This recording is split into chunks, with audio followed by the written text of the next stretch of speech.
Hello everyone, welcome back to my YouTube channel वांगशियन and emotions. I hope आप सब अच्छे हैं। अच्छे नहीं हैं तो हो जाओ यार गाइस। तो मैंने सोचा है कि मैं इस स्टोरी को तब तक शेयर करूँ जब तक कि आप लोग चाहते हो। एक्चुअली जो स्टोरी है वो काफ़ी इंटरेस्टिंग भी है, अच्छी भी है, और मुझे लग रहा है कि आप लोग इसे पसंद भी कर रहे हो। तो ये स्टोरी थोड़ी सी मैंने बढ़ा दी है, जितना मैंने यूजुअली सोचा था मैंने थोड़ी सी उससे आगे बढ़ा दी है। बट हाँ, अभी भी ज़्यादा लॉन्ग नहीं है, तो डोंट वरी, इसके ज़्यादा एपिसोड वैसे भी नहीं है। बट थोड़ा सा मैंने कर दिया है उसको कि जितना है मैं उतना शेयर ज़रूर करूँगी। 2-3 एपिसोड और बढ़ा दूँगी तो और अच्छा हो जाएगा। मैंने ऐसा सोच करके थोड़ा सा सोचा है। अगर आप लोगों को ठीक लगेगा तो मैं आगे भी शेयर करूँगी, लेकिन आपको लगेगा कि दीदी अब ना बोर हो रहा है, अब इसको बंद कर दो, तो मैं एक हैप्पी एंडिंग के साथ, स्वीट स्वीट मोमेंट के साथ मैं इस स्टोरी को एंड कर दूँगी। तो आप सबके ऊपर डिपेंड करता है कि आप लोग क्या चाहते हैं। खैर, अभी हम स्टोरी पे फिर से वापस आते हैं। लास्ट पार्ट जो हमने छोड़ दिया था, जब विंग और शुयांग भाग गए थे, या कहो गायब हो गए थे, अपने आप को कहीं छिपा लिया था, सब लोगों से दूर चले गए थे।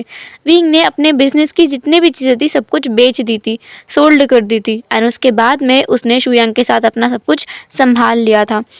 विंग जिसने खुद का एक छोटा सा बुटीक ओपन किया था, जिसके बारे में उसने शुयांग से कहा था कि वो जाकर के वहाँ की टेक केयर करे। शुयांग और विंग अपने कॉलेज की स्टडीज़ भी घर पर बैठकर कर रहे थे। उनका सेकंड सेमेस्टर कंप्लीट होने के बाद से वो लोग कॉलेज में नहीं गए हैं। उन्होंने प्रोफेसर से पर्सनली बात की है कि उनके बारे में किसी को ना बताएं, और वांग जी को तो बिल्कुल ना बताएं। प्रोफेसर्स विंग को बहुत अच्छे से जानते हैं, और विंग कितना ज़्यादा होनहार लड़का है वो लोग जानते हैं इस बारे में। उन्हें लगा कि अभी ना मिस्टर लान और इस लड़के के बीच में थोड़ा कुछ अनबन हो गई है शायद, क्योंकि वहाँ के प्रिंसिपल को इतना पता है कि विंग मिस्टर लान के लिए काफ़ी ख़ास इंसान है, पर असल में क्या है उन्हें ये नहीं पता है। पर उन लोगों को भी पता है कि विंग उनके लिए ख़ास है, तो अभी वो लोग कुछ भी नहीं कर रहे थे और किसी को बता भी नहीं रहे थे। वांग जी उनसे पूछ भी नहीं रहा था। शुयांग जो खुद भी विंग की पूरी तरीके से हेल्प कर रहा था, उसके साथ बहुत ज़्यादा क्यूटली टाइम स्पेंड कर रहा था। कोई अगर उन्हें देखता तो बस यही कहता कि ये दोनों कितने cute and sweet and loving couple हैं। हालांकि चाइना में रियल बैन है, वहाँ पर ऐसा है कि लड़के और लड़के का प्यार नहीं चल सकता है, बट उन दोनों को देखकर कोई भी बता सकता है कि वो दोनों कितने गहरे प्यार में हैं, एक दूसरे से कितना ज़्यादा प्यार करते हैं। और ऐसा ही सब कुछ उनके बुटीक्स में काम करने वाले कुछ वर्कर्स को लगता है। वो लोग हमेशा इन दोनों को एडमायर करते हुए आए हैं, इन दोनों को देखते हैं। उस बुटीक को ओपन किए हुए उन लोगों को बस कुछ हफ्ता हुआ है, लगभग 1 से 2 हफ्ते हुए हैं, ज़्यादा टाइम नहीं हुआ। लेकिन इस एक से 2 हफ्ते में ही जो वर्कर्स वहाँ पे अभी अभी काम करने आए हैं, वो लोगों को इतना ज़्यादा पॉजिटिव महसूस होता है विंग और शुयांग के पास कि वो लोग क्या ही बताएं। इतना अच्छा उन्हें और कहीं महसूस नहीं हुआ था। उन लोगों का मन करता है कि वो लोग अपने घर वापस ही न जाए, बल्कि यहाँ पर ही रह जाएं इन दोनों के पास में। ये दोनों कितने क्यूट हैं, उन्हें हमेशा से मतलब विंग बहुत क्यूट लगता है। दूसरा मेंगा जो बिल्कुल पागल हो गया है, वो एकदम सनकी की तरह उन लोगों को खोज रहा है। फाइनली उसने सोचा कि एक बार उसे कॉलेज में पूछ लेना चाहिए। उसने सारे टीचर से पूछा था, प्रोफेसर से भी उसने पूछ लिया था, पर इस बार वो सोच रहा था कि उसे थोड़ा थोड़ा और अच्छे से पूछना चाहिए। तो प्रोफेसर से जाके उसने खुद बात की, उसे थोड़ा सा धमकाया वमकाया, क्योंकि मेंगा को लग रहा था कि प्रोफेसर कुछ छुपा रहा है, क्योंकि प्रोफेसर के हाव भाव, बॉडी लैंग्वेज वो इसी तरीके की थी। एक होता है ना कि अगर हम कहीं भी झूठ बोलते हैं, और ऐसा व्यक्ति जिसके सामने हम डरते हैं उससे झूठ बोलते हैं, तो कहीं ना कहीं हमारे एक्सप्रेशंस हमारे हाथ से छूट जाते हैं, हम अपने फेशियल एक्सप्रेशंस को काबू नहीं कर पाते हैं। और वही शायद गलती प्रोफेसर ने की थी। मेंग्याओ जिसे पता चल गया था कि कहाँ पर ये शुयांग और विंग का बच्चा छुपे हैं। जैसे ही मिंग्याओ को ये बात पता चली ना, उसने तुरंत जाकर के वांग जी को खबर पहुंचा दी। उसने वांग जी को ये भी बताया कि विंग असल में कुछ टाइम पहले बीमार हो गया था, तो उसे हॉस्पिटल ले जाने के लिए वांग जी ने कहा था शुयांग से, सॉरी न्यू हुसैन से। उसके बाद में उसे शुयांग दोबारा हॉस्पिटल लेके गया था। उनकी रिपोर्ट्स के बारे में उसे कुछ पता चला है कि उसके साथ कुछ गड़बड़ थी विंग के साथ, और इसीलिए उसकी बीमारी की वजह से शुयांग और विंग दोनों यहाँ से गायब हो गए हैं। उसने उसने कॉलेज में यही बताया है। वांग जी ने अभी सुना तो उसे थोड़ा सा बुरा लगा कि क्या विंग बीमार था, क्या विंग ने उसे बताना ज़रूरी नहीं समझा। वो मानता है कि उनके बीच में ऐसा कोई गहरा रिश्ता नहीं है, लेकिन विंग उसे एक बार बता तो सकता था ना, क्योंकि वांग जी उसकी मदद करता, वो क्यों उसकी मदद नहीं करता। एक बार विंग बोलता तो सही, उनका रिश्ता उतना अच्छा था। तो हाँ, वो लोग 1 साल तक एक साथ रहे हैं, उनके बीच में एक अटैचमेंट तो है, जिसकी वजह से विंग उससे मदद मांग सकता था। खैर, वांग जी ने खुद से सोचा कि पहले वो विंग की बीमारी का पता लगाएगा और फिर विंग के पास जाएगा। और इसलिए वांग जी ने मिंगयाओ से कहा कि वो जाकर के विंग के रिपोर्ट्स लेकर आए। और मिंगयाओ जो तुरंत ही हॉस्पिटल चला गया, और ऑब्वियसली वो हॉस्पिटल लांस का था, तो उनके लिए रिपोर्ट्स निकलवाना इतना तो मुश्किल काम नहीं था। लेकिन हाँ, थोड़ी सी प्रॉब्लम ज़रूर हुई थी मिंगयाओ को, क्योंकि जो डॉक्टर था वो बहुत ज़्यादा स्ट्रिक्ट था। वो अपने क्लाइंट के बारे में, अपने पेशेंट की कोई भी डिटेल किसी को शेयर नहीं करना चाहता था, ना कि लांस को भी नहीं। भले वो हॉस्पिटल लांस का था, वो डॉक्टर लांस के अंडर काम कर रहा था, लेकिन तब भी उसने कह दिया था कि वो चाहें तो उसे निकाल सकते हैं, पर वो किसी हाल में अपने पेशेंट की रिपोर्ट्स उसे नहीं दिखाएगा। वो तो उस डॉक्टर का असिस्टेंट जो था, वार्ड बॉय, उसने चुपके से वो रिपोर्ट्स ला करके मिंगयाओ को दे दी थी। मिंगयाओ ने उसे बहुत सारे पैसे भी ऑफर किए थे। मिंगयाओ वो रिपोर्ट्स लेकर वांग जी के पास पहुंचा। वांग जी जिसने उन रिपोर्ट्स को खोला, बहुत अच्छे से स्टडी किया, एक बार नहीं, दो बार नहीं, तीन बार नहीं, बल्कि पांच पांच बार उसने उस एक फाइल को जिसपे विंग का नाम लिखा हुआ था, उसकी फोटो लगी हुई थी, उसे कई बार पढ़ा।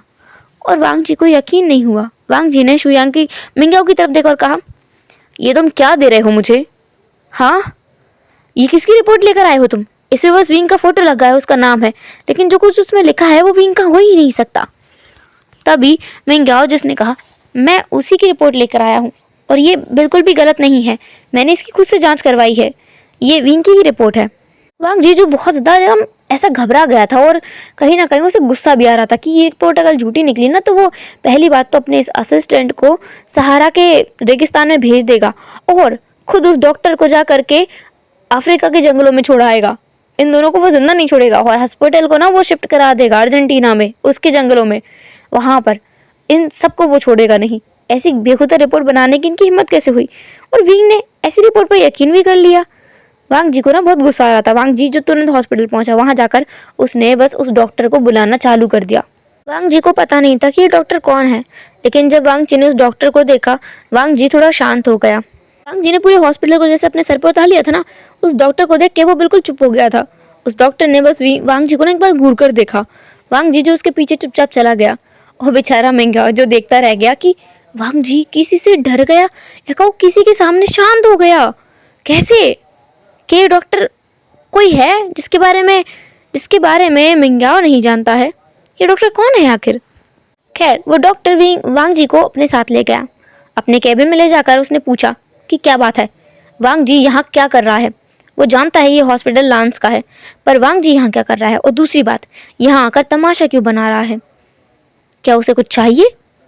वांग जी जिसने तुरंत वहाँ बैठते हुए कहा, मैं किसी की रिपोर्ट के बारे में सच्चाई जानना चाहता हूँ। वांग जी इसने एक फाइल को आगे फेंक दिया उस डॉक्टर की तरफ। उस डॉक्टर ने उस फाइल को उठाया और कहा, तुम्हें यह कहाँ से मिली? हाँ, ये मेरा पेशेंट है। तुमने फिर से कुछ किया है ना? वांग जी जिसने अपना सर हाँ में हिलाया और बहुत रिलैक्सिंग वे में उस चेयर पर बैठते हुए कहा, तो क्या हुआ? ये हॉस्पिटल मेरा है, मैं जो चाहे कर सकता हूँ। खैर, मुझे ये रिपोर्ट की सच्चाई जाननी है। उस डॉक्टर ने तुरंत उस फाइल को बंद करते हुए कहा, और मैं तुम्हें इस फाइल की जानकारी क्यों बताऊं? तुम लगता क्या हो इस लड़के के? वांग जी जिसने चुप हो गया ना वो, क्योंकि वो तो कुछ नहीं लगता विंग का। फिर उसने कहा, मैं उस लड़के का तो समझ में नहीं सकता, मैं इस लड़के का तो पता नहीं क्या लगता हूँ, लेकिन हाँ, जो ये रिपोर्ट अगर सच है तो उस बच्चे का पिता मैं हूँ। ये सुनकर वो डॉक्टर वांग जी को बस देखने लगा सस्पिशियसली। उस डॉक्टर ने बस मुस्कुराया और कहा, वांग जी, मुझे नहीं पता था कि तुम कभी झूठ भी बोल सकते हो। खैर, पहला लान देखा है तो सच में झूठ बोलता है।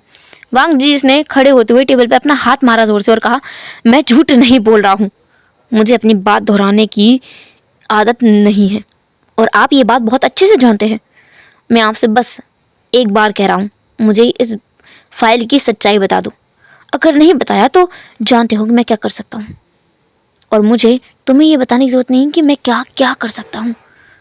उस डॉक्टर ने बस एक शाय किया और कहा, ये सच है कि ये लड़का प्रेग्नेंट है, और इसके अंदर शायद तुम्हारा अंश है, पर मुझे नहीं लगता कि वो तुम्हारा है, क्योंकि उसके साथ जो लड़का यहाँ पर हर हफ्ते ट्रीटमेंट के लिए उसे लेकर आता है, वो लड़का उससे बहुत प्यार करता है। वो दोनों एक साथ में कितने अच्छे लगते हैं, एक साथ रहते हैं, हमेशा खुश रहते हैं, और उन दोनों की जोड़ी जमती भी है। और वो लड़का विंग उसके साथ में बहुत खुश रहता है। वांग जी ने जब विंग का नाम सुना ना, तो उसने कहा, तुम विंग को बहुत अच्छे से जानने लगे हो, है ना? उस डॉक्टर ने कहा, हाँ, जानने लगा हूँ, और मैं उस लड़के को और अच्छे से जानना भी चाहता हूँ। वो लड़का बिल्कुल मेरे बेटे की तरह है, मैं उसे अपना बेटा मानता हूँ और तुम्हें इसमें कोई शिकायत नहीं होनी चाहिए। तुम पहले ही मेरी ज़िंदगी से मेरे सबसे ज़्यादा प्यार करने वाले इंसान को मुझसे छीन चुके हो और इसके लिए मैं तुम्हें कभी माफ़ नहीं करूँगा। मैं कभी माफ़ नहीं करूँगा और मैं चाहूँगा कि विंग तुमसे दूर रहे, क्योंकि अगर तुम्हारे साथ रहा तो वो कभी खुश नहीं रह पाएगा। विंग शुयांग के साथ में बहुत खुश है और उसे खुश रहने दो, उसके पास बिल्कुल मत जाना। ऐसा बोलकर वो डॉक्टर जो कि उस कैबिन से खुद ही निकल गया। वांग जी जो वहाँ खड़ा रह गया बुत बनकर। वांग जी जिसके दिमाग में हज़ारों चीज़ें चल रही थी, वो जिस प्रॉब्लम को सॉल्व करना चाहता था वो परेशानी और ज़्यादा बड़ी बनकर उसके सामने आ गई है। वांग जी जो तुरंत बाहर आया, उसने मेंग्याओ के पास गया और कहा, कार निकालो। मेंग्याओ को अपने साथ लेकर वो विंग के घर की तरफ निकल गया था। वो घर जो बहुत दूर है, मतलब एक विलेज में है। विंग एक विलेज में रह रहा है फिलहाल की स्थिति में। उसने वहाँ पे एक छोटा सा घर लिया है जो कि काफ़ी क्यूट भी है, सुंदर भी है, उसके लिए कंफर्टेबल है। उन दो लोगों के लिए तो काफ़ी अच्छा है। विंग जिसके साथ में उसके जो लोग हैं जो उसके बुटीक में काम करते हैं वो भी उसके घर के पास में ही रहा करते हैं। विंग का दिमाग बहुत अलग चलता है। उसने एक विलेज में जाकर बुटीक खोला है। उसका बुटीक फ़िलहाल में नहीं चल रहा है। विंग का मानना ये है कि इस विलेज में एक भी बुटीक नहीं है, कुछ भी आधुनिक चीज़ नहीं है। तो ऑब्वियसली अगर विंग कुछ चलाता है, सस्ते में कपड़े बेचता है यहाँ पर, तो उसका बुटीक ज़रूर चलेगा। और वैसे भी लेडीज़ कपड़ों की शौकीन होती हैं। वो इतनी शौकीन होती हैं कि वो एक पल के लिए अपने घर का सारा काम काज छोड़ देंगी, लेकिन शॉपिंग करना नहीं भूल सकती। तो विंग सोच रहा था कि यहाँ पर उसका काम बन जाएगा। वांग जी जो कि काफ़ी लंबा समय बिताने के बाद में उस गांव में पहुंच गया था, क्योंकि विंग सच में ऐसी जगह पे आकर रह रहा था जहां पे पहुंचने में घंटों का समय लगता है। वांग जी इसने खुद ड्राइव किया था। वो मेंग्याओ को पैसेंजर सीट पे बिठा के लेके आया था। वांग जी जिसने 4 घंटे का रास्ता 2 घंटे में पूरा किया था, इतनी तेज़ से स्पीड में कार चलाते हुए वो आया था। वांग जिस विलेज में आ गया था वहाँ पर वो पूछते पूछते विंग के घर पर पहुँच ही गया। वहाँ पहुँच कर वांग जी जो कार से उतरा, वो बहुत जल्दबाजी में उतरा था, लेकिन उस दरवाजे के सामने जाकर वो चुपचाप खड़ा हो गया। वांग जी के पैर थम चुके थे, रुक चुके थे। वांग जी जो अपने आप में ही लड़ रहा था, वो समझने की कोशिश कर रहा था कि आगे वो कौन सा कदम उठाएगा, वो क्या करने वाला है, उसे खुद भी समझ नहीं आ रहा है।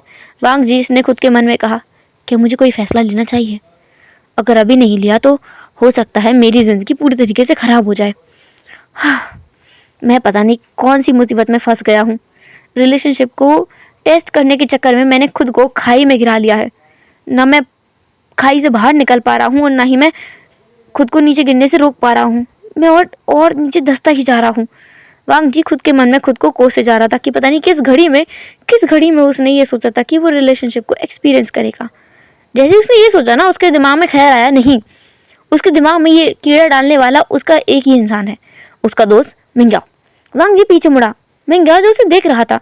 वांग जी मेंग्याओ के पास आया, उसके कॉलर को पकड़ा और उससे कहा, मेंग्याओ, तुमने किया जो भी किया है, अगर तुम मुझे उस दिन वो सजेशन देते ही नहीं 1 साल पहले कि मुझे किसी को कैजुअल डेट करना चाहिए, तो आज मैं इस मुसीबत में नहीं फंसता।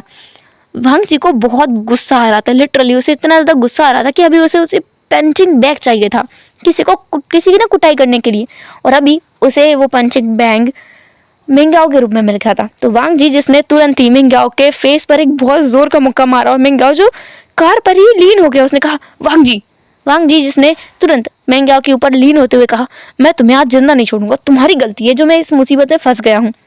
मेंग्याओ जो खुद खड़ा हुआ, वो भी वांग जी को ना कॉलर से पकड़ लेता है। उसे भी गुस्सा आ रहा है कि आखिर उसकी गलती तो बताए वांग जी, उसे मार क्यों रहा है। आज तक वांग जी ने उसके ऊपर हाथ नहीं उठाया, ये पहली बार है जब ऐसा किया है। तो मेंग्याओ को ना बहुत गुस्सा आ रहा था। उसने भी वांग जी के कॉलर को पकड़ लिया था। वांग जी जो खुद भी उसे डेथ गिलिया दे रहा था और उसके कॉलर को पकड़ के उसे झंझोड़ रहा था। वांग जी अब हमारा ठहरा बहुत ज़्यादा पावरफुल। हालांकि मेंग्याओ खुद भी बहुत ज़्यादा पावरफुल है। वांग जी ने उसे एक मुक्का मारा था और मेंग्याओ ने खुद भी उसे एक मुक्का मारा। उन दोनों की नाक दोनों लाल हो चुकी थी। बेचारा हमारा मेंग्याओ जिसकी नाक से ना नोज ब्लीड करने लगी थी। वांग जी ने फिर से उसके चीक पर एक मुक्का मारा। वांग जी इतनी जोर से मारा था ना, बेचारा मेंग्याओ जिसके दांत ना हिलने जैसे फील हो रहे थे, उसे झंझनाहट बहुत बुरी तरह से महसूस हुई थी। मेंग्याओ कौन सा बास आने वाला था, उसने भी एक बहुत जोर का मुक्का वांग जी के फेस पे मारा। वो दोनों इतनी बुरी तरीके से लड़ रहे थे ना, विंग के घर के सामने आकर बिल्लियों की तरह लगभग, एक हम कहते हैं कैट फाइट, जो कि असल में बोला जाता है लड़कियों के बीच होती है, तो उनके बीच में चल रही थी वैसी कैट फाइट। उन दोनों के बाल, कपड़े, हालत सब कुछ खराब हो चुकी थी, एकदम मैस लग रहे थे दोनों के दोनों। वहाँ पर कुछ लोग जमा हो चुके थे क्योंकि गांव है, गांव पर तमाशा देखने वाले लोगों की कमी नहीं है। काफ़ी लोग वहाँ पर इकट्ठे हो गए थे। इतना शोर हो रहा था ना अभी वहाँ पर कि अंदर जो विंग आराम कर रहा था उसे वो शोर सुनाई दिया। दूसरी तरफ शुयांग जो कि विंग को ना बहुत आरामदायक पोजीशन में लिटा कर उसके पैरों की मालिश करने में भिड़ गया था, वो उसे भी ये सुनाई दिया। विंग और शुयांग दोनों एक दूसरे की तरफ देखने लगे कि क्या हो रहा है। शुयांग ने कहा, विंग मैं देख कर आता हूँ। विंग ने कहा, मैं भी जाऊँगा, तुमने सुबह से मुझे बेड पर बिठा के रखा है, मैं बीमार नहीं हूँ, मुझे बेड रेस्ट की ज़रूरत नहीं है शुयांग, मैं चल सकता हूँ। शुयांग जिसने कहा, विंग तुम्हें अपना ख्याल रखना चाहिए और हमारे इस लिटिल वन का भी ख्याल रखना चाहिए। तुम्हें पता है ना मैं बहुत जल्दी फादर बनने वाला हूँ, मैं कितना एक्साइटेड हूँ। विंग जिसने कहा, पता है पर फिलहाल मुझे मेरी जान बख्शो, बाहर जाने दो, थोड़ा देखो तो सही क्या हो रहा है, मैं भी तो तमाशा देख कर आऊँ। शुयांग जिसने फिर कहा, ठीक है लेकिन मैं लेके जाऊँगा। वो ना विंग को खुद गोद में उठा करके लेके आ रहा था नीचे की तरफ, क्योंकि उसे ऐसा है कि वो ना विंग को बिल्कुल चलने भी नहीं देगा। विंग अगर सीढ़ियों से गिर गया तो, अगर विंग फ्लैट जो सरफेस है उस पर फिसल के गिर गया तो, अगर विंग को किसी ने धक्का दे दिया तो, अगर विंग खुद ही एकदम क्लमजी वे में चलते चलते फिसल गया तो, उसके दिमाग में बहुत सारे तो चलते रहते हैं, इसलिए वो विंग को बिल्कुल ज़मीन पर कदम नहीं रखने दे रहा है। शुयांग जिसने विंग को खुद गोद में उठाया और उसे बाहर लेकर आया। जैसे वो दोनों बाहर आए ना, बाहर सब लोग थोड़ा दूर दूर हटने लगे क्योंकि उन दोनों को बाहर का रास्ता दे रहे थे। वो दोनों वहाँ पर पहुँच गए। अभी भी शुयांग ने विंग को गोद में उठा रखा था। दूसरी तरफ हमारा मिंग्याओ और वांग जी दूसरी तरफ देख करके लड़ रहे थे बस। तभी विंग ने कहा, ये क्या हो रहा है। उसे ना कुछ जाने पहचाने चेहरे नज़र आ रहे थे, तो उसने बस एक बार कंफर्म करने के लिए आवाज़ दी। शायद ये लोग उसकी तरफ देखे और शायद उसकी आवाज़ ने असर भी किया क्योंकि वो दोनों रुक गए। वांग जी और मिंग्याओ दोनों एक दूसरे की कॉलर पकड़े हुए थे, एक एक हाथ से दूसरा हाथ उन दोनों के बालों को खींच रहा था। दोनों ने एक साथ उस तरफ देखा जहाँ से ये आवाज़ आई थी। वांग जी ने विंग को देखा, विंग ने वांग जी को देखा और विंग ना हैरान हो गया। वो इतने से हैरान था कि वो रिएक्ट करना भूल गया। दूसरी तरफ शुयांग जो इतना हैरान था कि उसके हाथ ढीले पड़ गए थे, उसने एक पल को विंग को गिरा दिया था। विंग जो तुरंत अपने पैरों पे खड़ा हुआ, उसने कहा, शुयांग। शुयांग जिसने कहा, सॉरी विंग, तुम्हें लगा तो नहीं ना, तुम गिर तो नहीं गए ना, तुम्हें कुछ हुआ तो नहीं ना। बाकी दो लोग तो उन्हें देख रहे थे, इतने लवी डवी कपल को वो दोनों देख रहे थे। मतलब जो मिंग्या है ना, उसने देखा कि किस तरह से शुयांग ने विंग को गोद में उठा रखा था। आज से पहले तक कभी भी मिंग्याओ को ऐसा फील नहीं हुआ था, इतना इनसिक्योर फील नहीं हुआ था विंग से जितना उसे आज पहली बार हुआ है। वो बहुत ज़्यादा शॉक में था, उसे जलन भी महसूस हो रही थी। उस जलन में ना उसने तुरंत वांग जी के बालों से अपने हाथ हटाया और वो शुयांग के पास आ गया। उसने शुयांग के हाथ को पकड़ा और कहा, तुम ये क्या कर रहे हो शुयांग। शुयांग ने कहा, तुमसे मतलब मिंग्याओ, और तुम यहाँ क्या कर रहे हो, तुम यहाँ क्या कर रहे हो। हाँ, मिंग्याओ जिसने कुछ भी नहीं कहा, उसने बस शुयांग का हाथ पकड़ा और उसे अंदर की तरफ खींच कर ले जाने लगा। शुयांग जिसने कहा, अरे अरे अरे मुझे विंग को लेके जाना है, छोड़ो छोड़ो छोड़ो। उसने अपना हाथ छुड़ाया और विंग को बहुत आहिस्ता से पकड़ा, जैसे कि विंग एक बहुत ज़्यादा ऐसा हो कि नाजुक हो। उसे अगर थोड़ा सा भी छोड़ा ना, विंग गिर जाएगा और टूट जाएगा, ऐसा। उसे पकड़ कर वो अंदर लेकर आया और बाकी लोगों को उसने भगा दिया। ये क्या तमाशा देख रहे हो, जाओ जाओ जाओ। ये दोनों जो लड़ रहे थे अभी, ये भीगी बिल्ली उन दोनों के दोस्त हैं। मतलब उसने लिटरली वांग जी और मिंग्याओ को भीगी बिल्ली बोला था। शुयांग ना अभी कितना ज़्यादा बोल्ड बन रहा है, मतलब हद है। एक पल को वो मिंग्याओ से डरा करता था और अभी बताओ कितना ज़्यादा बोल्ड बन गया। खैर, अभी वो अंदर आता है विंग को लेकर, वांग जी भी अंदर आता है। वांग जी की हालत बिल्कुल ठीक नहीं थी। वांग जी ने बस अपना कोट को ठीक किया, थोड़ा सा अपने बालों को खुद के हाथों से ठीक किया। विंग ना वांग जी को देखकर अपने आप को हंसने से रोक नहीं पा रहा था। वो हंसते हंसते बोला, मिस्टर लान, आप यहाँ क्या कर रहे हैं। विंग इतने बुरी तरीके से हंस रहा था ना अभी, मतलब उससे कंट्रोल ही नहीं हो पा रहा था। वांग जी जिसने कहा, तुम खुलकर हंस सकते हो। जैसे ही उसने ये कहा ना, विंग इतनी जोर से हंसने लगा। उस पर जो सोफे पर उसे बिठाया गया था वहाँ वो लेट गया और अपने पेट को पकड़ के वो जोर से हंसने लगा। सोफे पर वो अपने हाथों को मार रहा था। उसने कहा, मैं वो कुछ बोल ही नहीं पा रहा था। तभी शुयांग उसके पास आता है और विंग को बहुत जेंटल वे में पकड़ के बोलता है, विंग तुमने हंस लिया हो तो ठीक है, लेकिन हमें इससे पूछना है कि ये दोनों कर क्या रहे हैं। विंग फिर खुद को थोड़ा शांत करता है और बहुत आराम से बैठ जाता है। वो विंग वांग जी की तरफ देखता है और बोलता है, मिस्टर लान आप यहाँ क्या कर रहे हैं?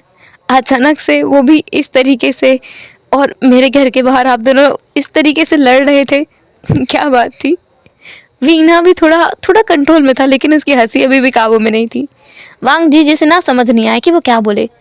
वांग जी विंग के पास आया और पास आकर के वो बिल्कुल विंग के ना बिल्कुल पास आकर घुटनों के बल बैठ गया। विंग एक पल के लिए डर गया।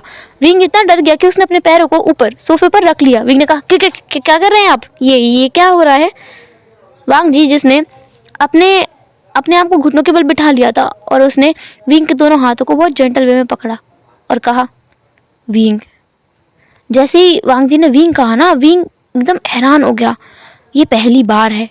वो लगभग 1 से ज़्यादा साल हो गया उनको एक दूसरे को जानते हुए। उन्होंने एक साथ कई रातें रंगीन की, लेकिन कभी वांग जी ने उसे विंग नहीं कहा। वो हमेशा से उसे वीवुशियान बुलाते हुए आया था। विंग भी उसे मिस्टर लान कहते हुए आया है। ये पहली बार है जब वांग जी ने विंग को विंग कहा है। विंग इतना हैरान हो गया, उसने कहा, हाँ। वांग जी ने कहा, मुझसे शादी करो। वांग जी ने जब ये कहा ना, विंग को एक पल समझ नहीं आया कि क्या क्या बोला। दूसरा महंगा जो इतना शौक में था कि वो बेचारा 2 कदम पीछे की तरफ गिरते गिरते बचा कि क्या उसके बॉस ने भी क्या कहा। वो अचानक से यहाँ इसलिए आए थे। ओ गॉड, ये क्या था अभी? दूसरी तरफ शुयांग जो इतना ज़्यादा शौक में था कि वो हिलना भूल गया अपनी जगह से। विंग का और शुयांग का रिएक्शन एक जैसा था। वो दोनों इतने ज़्यादा शौक में थे और एक दूसरे की तरफ देख रहे थे। तभी वांग जी जिसने दोबारा कहा, विंग क्या तुम मुझसे शादी करोगे? मैं जानता हूँ कि ये बहुत जल्दबाजी है, लेकिन मैं चाहता हूँ कि तुम मुझसे आज ही शादी करो। विंग पूरी तरीके से शौक में था, बहुत बुरी तरीके से शौक में था वो अभी। विंग जिसने अपने हाथों को पीछे खींच लिया और कहा, मिस्टर लान, मैं सच में नहीं चाहता कि आप मुझसे इतना बेहुदा मजाक करें। मैं सच में ये नहीं झेल पाऊंगा। आप प्लीज़ यहाँ से चले जाएं और मुझे परेशान मत कीजिएगा। प्लीज़ आप यहाँ से चले जाएं। विंग जिसकी आंखों में ना अब आंसू आने लगे थे, उसे बुरा लगा कि वांग जी उसका मजाक बना रहा है। इस तरीके से वो भी शादी का वादा करके, वो विंग ऐसा बिल्कुल नहीं चाहता है। वांग जी जिसने कहा, विंग मैं सच बोल रहा हूँ, मैं सीरियस हूँ, मैं झूठ नहीं बोल रहा हूँ, तुम जानते हो कि मैं मजाक नहीं करता हूँ। विंग जिसने फिर भी वांग जी की बात को इग्नोर करते हुए कहा, मिस्टर लाना प्लीज़ यहाँ से चले जाइए। शुयांग प्लीज़ प्लीज़ इनसे कहो ना यहाँ से चले जाएं। शुयांग जिसने कुछ भी नहीं कहा क्योंकि वो खुद ही नहीं समझ पा रहा है कि वो क्या कहे। ये रिएक्शन, ये जो बात अभी उसने सुनी है, ये उसके दिमाग में कभी नहीं आई कि क्या वांग जी ऐसा कुछ बोल सकता है विंग से। कभी भी नहीं थी ये चीज़, उसके दिमाग में ही कभी नहीं थी। वांग जी जिसने विंग को अपनी तरफ किया, विंग जो उठ करके खड़ा हो गया था और वांग जी से दूर दूर जा रहा था।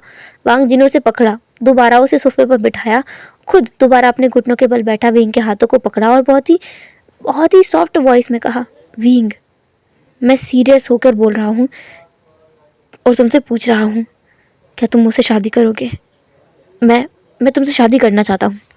और हाँ, प्लीज़ प्लीज़ इसका रीज़न मुझसे मत पूछना। मैं नहीं बता पाऊँगा, लेकिन मैं सिर्फ तुमसे शादी करना चाहता हूँ। तुम्हारे अलावा मैं अपनी लाइफ में दोबारा किसी की तरफ देख भी नहीं सकता। अपनी ज़िंदगी में मैं किसी की तरफ सोच भी नहीं सकता कि मैं किसी और को देख सकता हूँ। तुम्हारे अलावा मैं किसी को अपने परिवार बनाने के बारे में सोच भी नहीं सकता। विंग क्या तुम मुझसे शादी करोगे? विंग अभी भी कुछ नहीं बोल रहा था। वांग जी जिसने फिर विंग की तरफ देखा और कहा, विंग तुम अपने लिए ना सही, लेकिन इसके लिए तुम मुझसे शादी कर सकते हो ना? वांग जी जिसने विंग के स्टमक पर हाथ रखा और बहुत जेंटल वे में उसे ना अपने हाथ को विंग के स्टमक पर फहराने लगा। विंग वांग जी की तरफ देख रहा था। क्या वांग जी को पता चल गया? पर कैसे? विंग अभी भी शौक में था। वांग जी ने विंग को बहुत ही प्यार से, मतलब एकदम मासूमियत में भरते हुए अपनी आवाज़ में कहा, विंग मैं जानता हूँ तुम मुझे ये बात नहीं बताना चाहते थे। शायद तुम डर रहे थे कि क्या मैं इसे एक्सेप्ट करूँगा कि नहीं। पर विंग मेरा विश्वास मानो, मैं इसे एक्सेप्ट करना चाहता हूँ। ये हमारा है ना?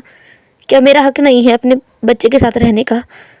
क्या मेरा हक नहीं है अपने बच्चे के मदर के साथ रहने का? वांग जी ने अब ये कहा ना, मदर। विंग तुरंत खड़ा हो गया। उसने कहा, मदर? कौन मदर? वांग जी विंग की तरफ देख रहा था और विंग उसे घूर कर देख रहा था। और हम इसी सवाल के साथ में आज के इस पार्ट को एंड करते हैं। आगे की स्टोरी को हम जानेंगे नेक्स्ट एपिसोड में।